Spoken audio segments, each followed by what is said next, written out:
Okay, I'm very excited to talk about these wide receivers because some of them I really like. Some of them I may already have in every league. But just in case you don't have them in your own fantasy football league, let's go through and let me try to give you my best case on why you should be trading low for them. But before we get into it, make sure you go down there, drop a like on this video, subscribe to the channel if you have not done so already. And I'm going to do my best to answer as many comments as possible on this video. So if you have any questions, if you want to just tell me I'm stupid, make sure you go down there to the comment section and I can pretty much guarantee you that I'll see it.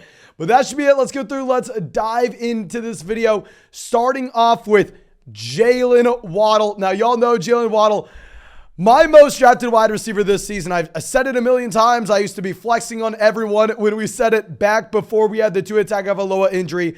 And I thought that Waddle was never going to be someone we could trade for. I mean, Jalen Waddle really only made our buy low videos before the season started after week 1. But then after that, going back to week 2 against the Baltimore Ravens, hell, that's when you saw Jalen Waddle go through and have 171 receiving yards, 2 receiving touchdowns off of 19 targets, following up a week 1 performance where the man had 69 receiving yards. The man had a receiving touchdown as well. So we weren't able to say, oh yeah, go trade for Jalen Waddle because nobody was selling him. Well, now we have so many people a part of the flock with Jalen Waddle on their roster, kind of panicking here, asking if they should go through and sell him, and it's the exact opposite.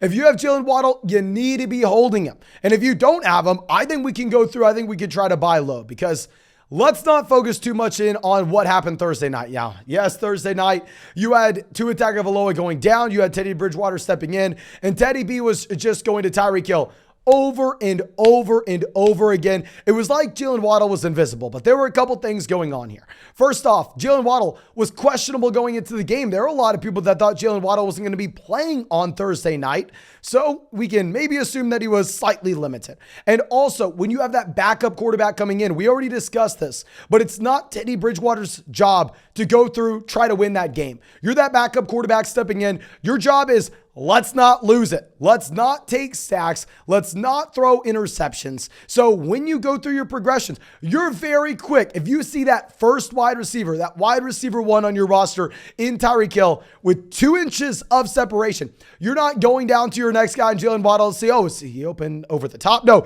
you're just going to check that ball down to Tyreek Hill. And with Jalen Waddle here, I'll get to Tua Tagovailoa in 1 second.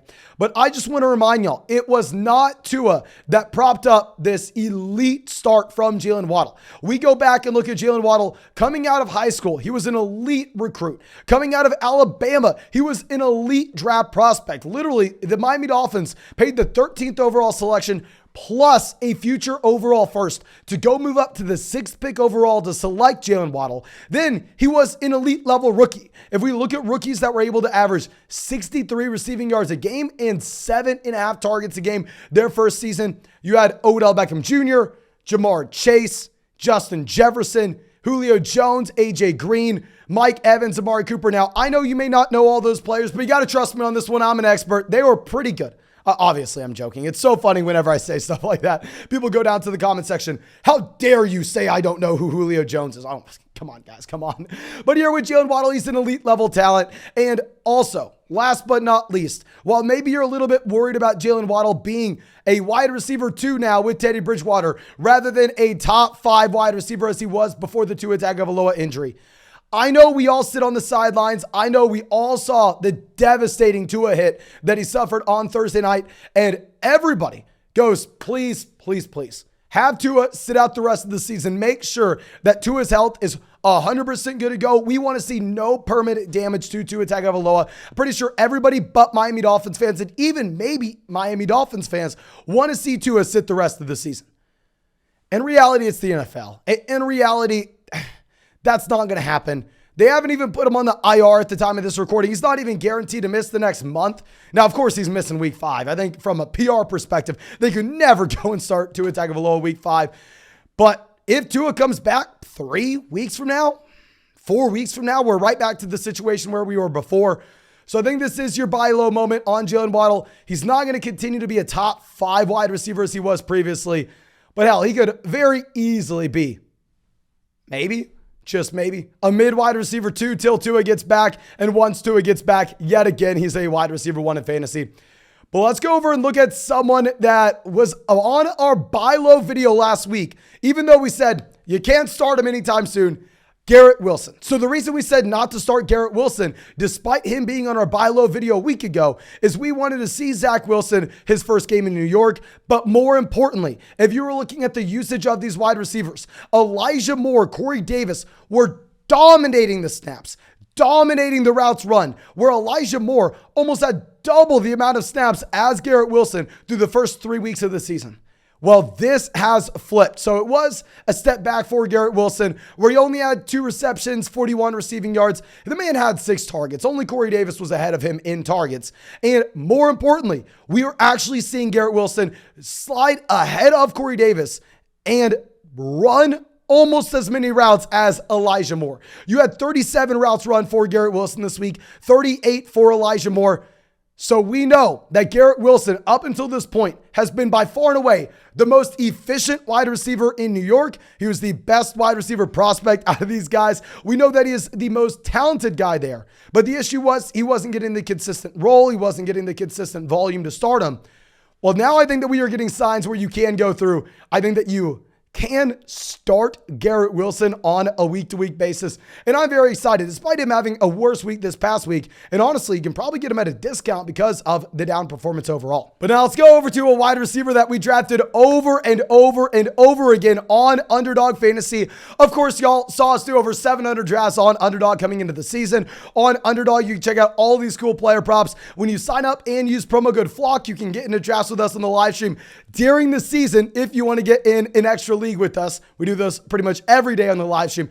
And you can check out all those cool player props. When you make your first deposit with promo code FLOCK, they're going to match that deposit dollar for dollar up to 100. So make sure you take advantage of that. Link in the description, link in the comment section. Go deposit $10 and you'll have $20 in your account immediately to get in some best ball drafts.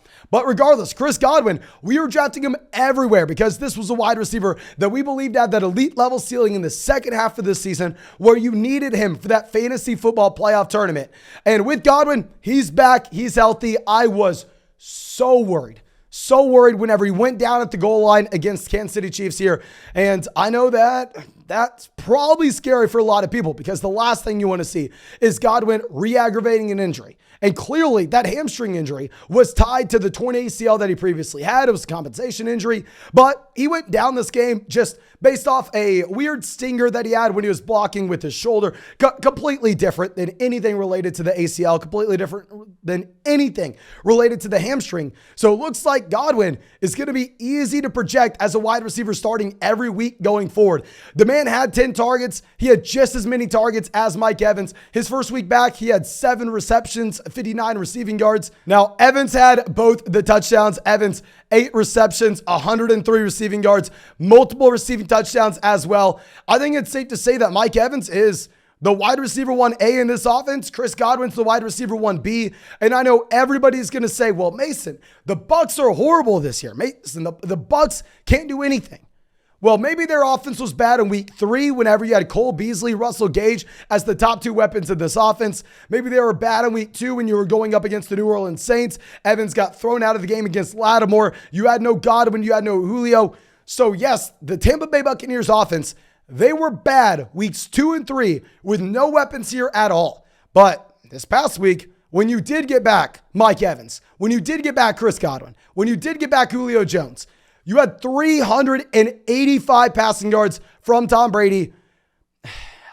You had 3 passing touchdowns as well. Maybe it's not pretty, but we know the Buccaneers are going to be throwing the ball over and over and over again. They're going to push the pace of play as well. What we want in fantasy is we want wide receivers and offenses that are going to be far ahead of the rest of the league in passing rate over expectation, as well as pace of play. And that's going to lead us right into our next offense with the Arizona Cardinals and DeAndre Hopkins. Now, the window to buy DeAndre Hopkins is closing. I mean, if you would have traded for him last week, I think you would have gotten a fantastic value.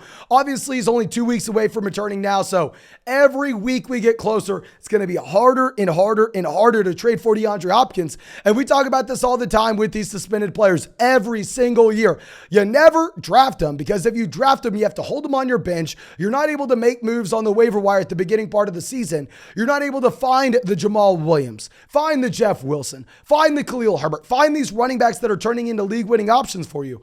However, we can just trade for these suspended guys at about the same price they were drafted at in the offseason. And here with DeAndre Hopkins, I think we can do just that. Now, yes, Kyler Murray in this passing offense, they haven't looked great this year. You have Kyler Murray with one game so far this season with over 300 passing yards. You have Kyler Murray not even averaging 250 passing yards a game so far this year. But going back to what we've seen historically from Kyler Murray averages 26 fantasy points per game in games where DeAndre Hopkins has played. And he's averaged 20 fantasy points per game with no DeAndre Hopkins.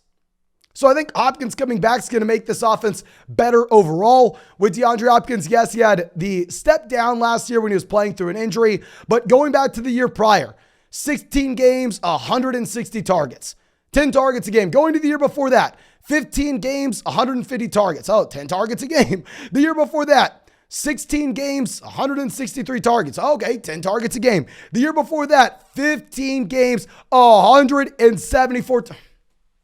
I think you get the point.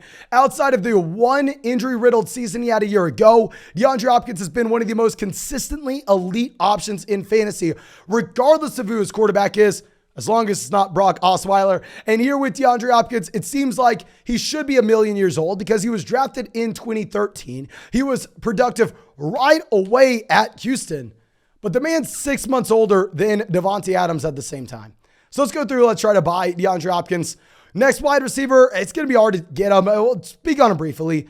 Don't panic on A.J. Brown. With A.J. Brown, I understand down performance. I mean, hell, he had 5 receptions, 95 receiving yards. So it's a down performance with A.J. Brown. I've had some people ask in the comment section if they should trade him. No, if you can get a discount on him, you go and get him.